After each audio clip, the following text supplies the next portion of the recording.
Hi everyone, it's Desiree and welcome back to here and also 2024. Can we believe it? We are already now in 2024. So what a better way to start out the year but with Spellbinders. This video is going to show the 3D embossing folder called Efflorescent Floral and the Stencil Lively Floral. For our card today. We are going to be making a 5x7 card, and I'm going to be using my waffle flower sticky mat. I like to keep the backing on, so I have that grid, and what I do is I tape it to my small glass mat from Glassboard Studios. I like the small glass, I mean, I love the large one. I have that one as well, but I love the small one. It's portable. I can move it around and just, continue to craft. It doesn't slow me down. I don't have to clean too much. When it comes to the Spellbinder stencils, this is a new monthly kit club that they have.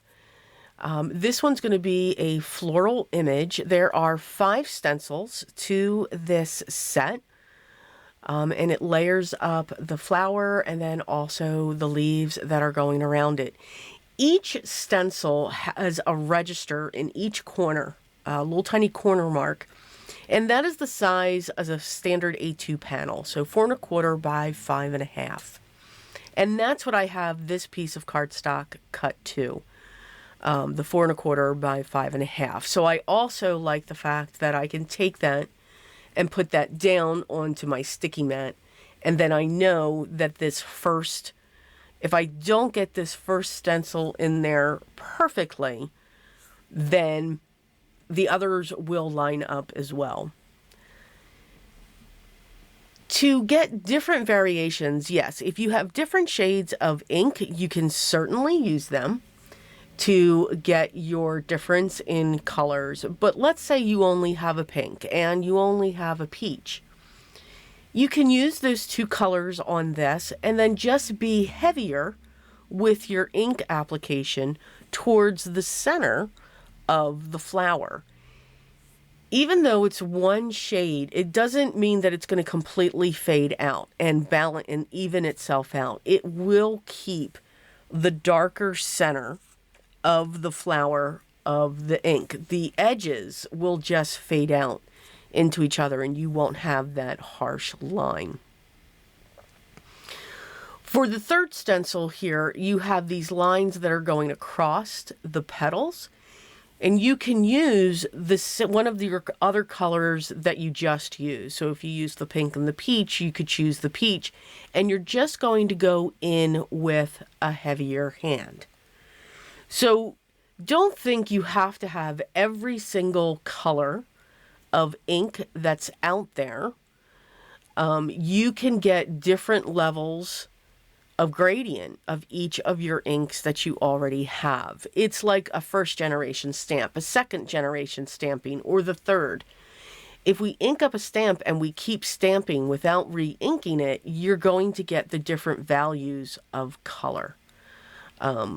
Which works just the same way when we apply our inks. So just something to think about.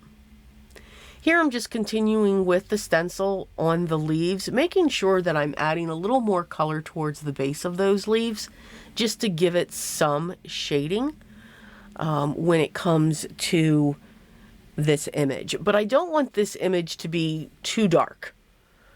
I want it to keep a soft color valuation on this. I'm using a soft tone for the background, which is where the 3D embossing folder will come in, just to have a little bit of a texture in the background for this panel. Now, always with any dye inks, when you first see this image, yes, it is bright, it is bold, absolutely. But you'll see in the photos of how much it does soften. It just fades out just a little bit. I'm using two different shades of green. They're close in value, so they are, you know, once they dry back, there's not too much of a variation, but one has more yellow to it and one has more blue to that. I'm going to come back in with the brown that I used for the stem, for the center of the flower. And that is our image. It's a beautiful stencil image. I'm really enjoying these stencils there. I put my plastic covering back on top, and then that is ready to go at another time. I'm going to cut this panel down because again, we are going to be making a 5x7 card base. And I want the flower though to sit a little more to the right than I do the left. So I take a little bit more on that side because I don't want to lose too much of all of the beautiful stenciling that we just did. I'm going to grab, for the center of the flower, those veins going through it, I used a purple cardstock, and I'm going to use that for the mat behind this photo. This mat measures 4 inches by 5 1/4. And then I'm going to adhere my panel that we just stenciled right on top of that. And then we're going to emboss our peach background. So I chose a very pale peach, and I have that cut to 4 3/4 by 6 3/4. Now, always remember that when you're using a 3D embossing folder, it's really bending those fibers. What I find is a good trick for the embossing folders is to just lightly mist your panel. And I did that just before, off camera, just before I was cutting it. So there's a little bit of dampness to the cardstock. This will help to bend the fibers and not break them. When we break them, that's where we start cracking our paper. But just a little bit, we do not drench. Just a very light mist. You know, like, 2 feet away, spray. Put the paper through the mist, because you don't want it dripping.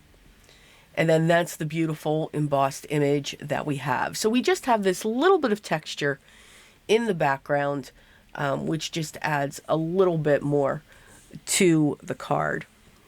I am going to be grabbing some twine for this as well. So this is going to be a note card. And what I mean by that, now the stencils came with sentiments. It said for you. And then I forget what the other sentiment was on the stencil. And you can certainly use those. I chose not to.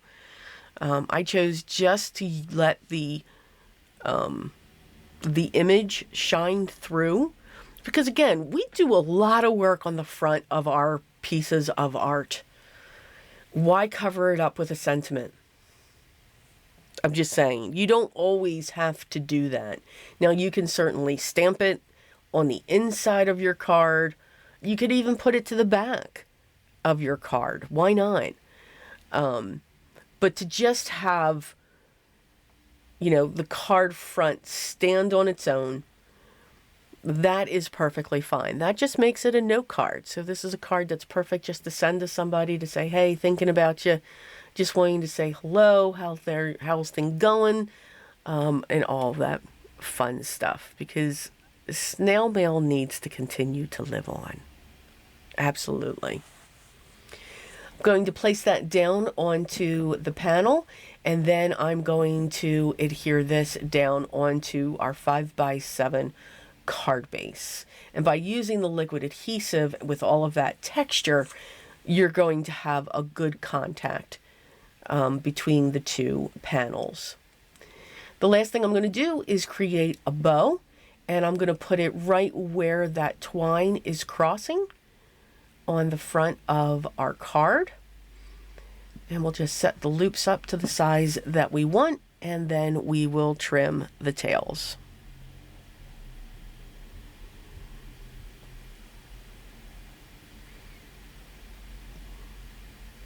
And we'll use a little bit of liquid glue to get that set in place.